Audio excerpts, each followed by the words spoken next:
Hey, what is going on, everybody? Welcome to Upkick MMA episode 439. I am Brendan. This is going to be boxing, or what some might call boxing.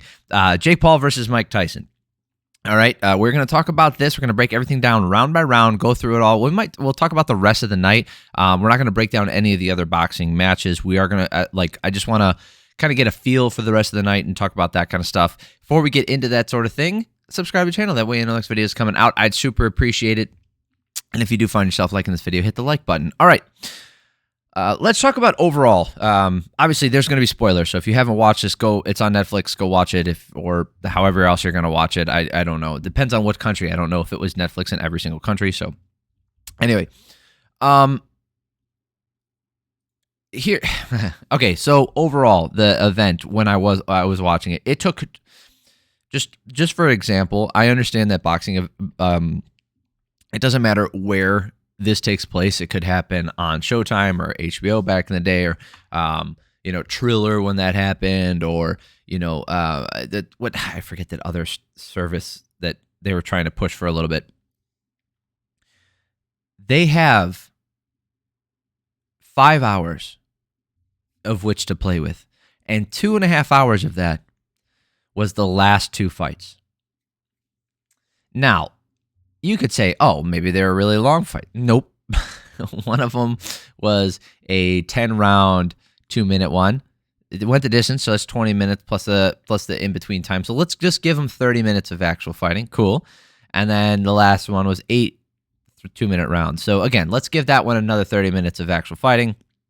And we're looking at an hour and a half of dead time in a 5-hour broadcast. And that's just the last half of it. It was excruciating to sit through. I will tell you that.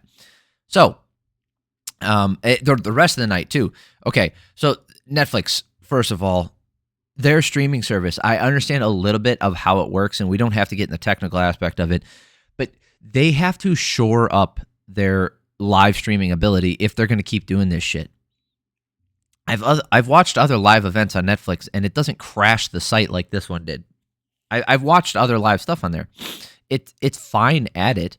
It's just when they get overwhelmed, their servers can't handle it, and the offloading system that they normally use for their servers, when people are all watching the same thing at the same time, doesn't work when multiple people or multiple regions are all watching the same thing. They've got nowhere to offload that data to. So it was really frustrating to watch that. Let's talk about the actual main event here. Let's talk about Mike Tyson versus Jake Paul.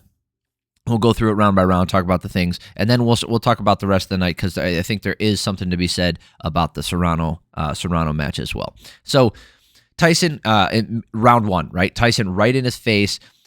Paul ducking under, looking to clinch immediately. Paul throws one shot and wants to clinch, so he's doing that normal thing that he does. He'll overextend, he'll throw his way in, and then when he gets out of position and he gets caught out over his feet, he just clinches up. It's not a horrible technique, and a lot of professional boxers do use this. It's just when Paul does it, it looks so clunky, and it looks obvious. Like, okay, I know what you're doing, but Tyson wasn't really able to take advantage of it. But I think in this round, Tyson did land more. Okay, but he needs to go to the body more. He needed to, like, every time he would get inside, Paul would shell up and try to clinch, and then he could just rip to the body pretty much at will. He just wasn't doing it. So I figured he was going to make some adjustments. But then in round two, all of a sudden, so I had a 10-9 Tyson. Then in round two, all of a sudden, Mike Tyson looks like he's 58 years old. And that's the story of the night more than anything else, is that Mike Tyson is 58.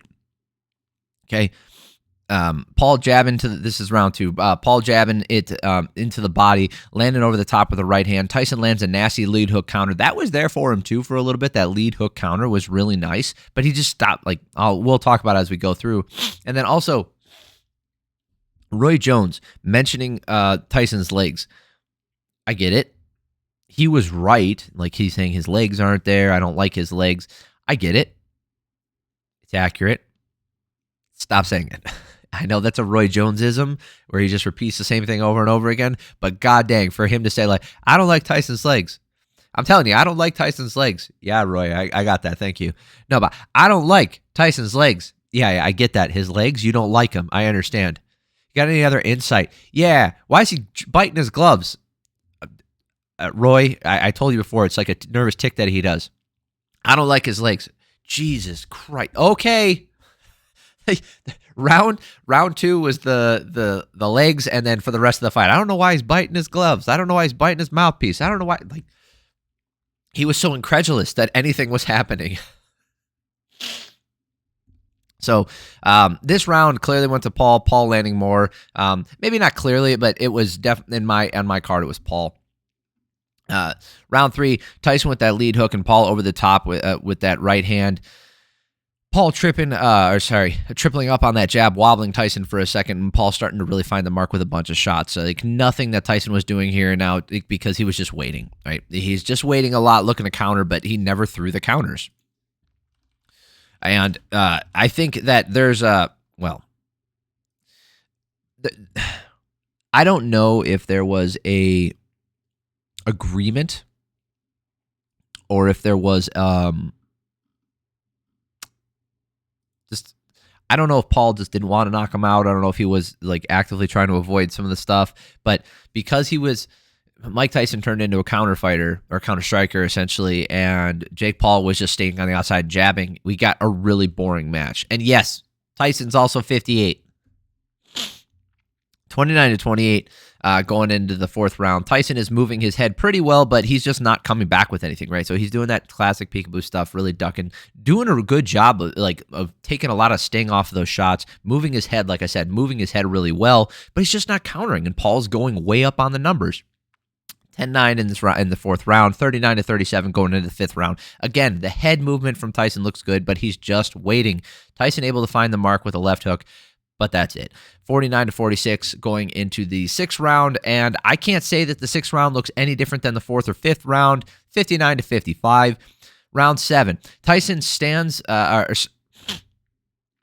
starts to Tyson stands still, moves his head pretty good, bites on his gloves, and that's the whole round, right? He's just doing the exact same thing over and over again, not moving his feet, and I don't know what the strategy was. I don't know if he got tired. I don't know if it's just because he's 58. I don't know if it's the reactions. I have no idea. I couldn't tell you. I'm not in his head. I don't know. 69-64 going to the last round.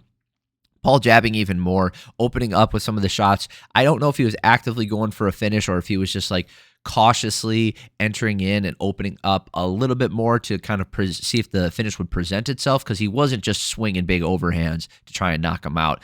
Tyson was able to counter because Paul wasn't just jabbing, but then, the round comes to an end with Paul bowing and doing stuff that's relatively respectful. I have no problem with that kind of stuff.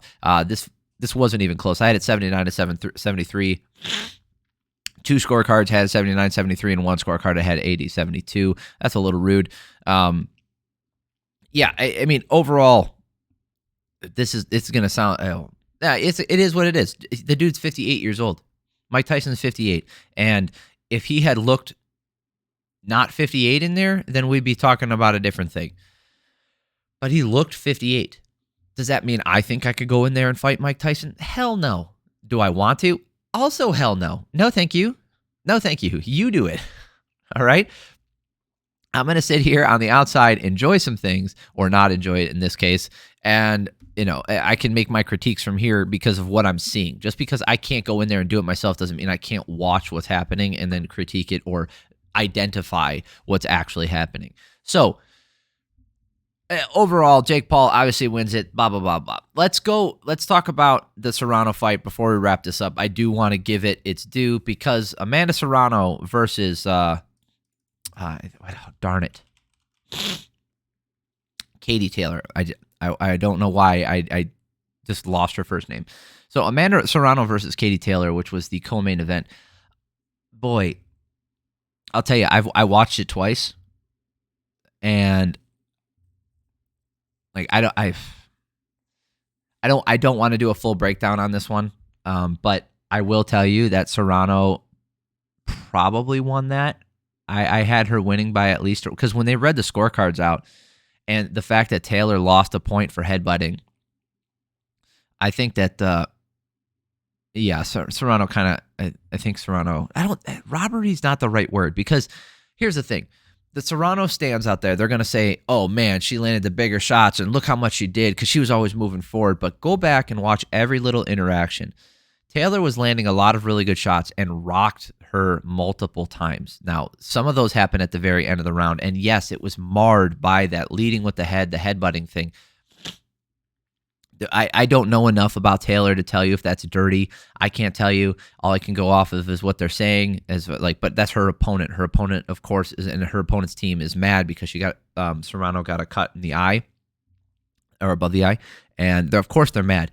So, I don't want to go back and watch it a third time. But I'll tell you, my initial reaction was I don't think Taylor won this. But the second time I watched it, I was like, I can't believe they gave it to Taylor. So I don't think a third viewing is going to make it any better for Katie Taylor. It really comes down to the certain rounds that you want to score and that point deduction. I think that point deduction, that one was weird to me. I thought, like, once that point deduction happened, I'm like, oh, there's no way she's going to win. She's already down by too much. So unless she gets a knockdown, it's not happening. I was wrong. All right, that is it. So you guys let me know what you guys thought. I don't hate Netflix just because it paused during one event. Like, I hope they get their shit together. Jake Paul looked like he normally does, boxing how he normally does, and Mike Tyson looked like he was 58. If you're coming here to say, like, oh, should I go watch this? Don't.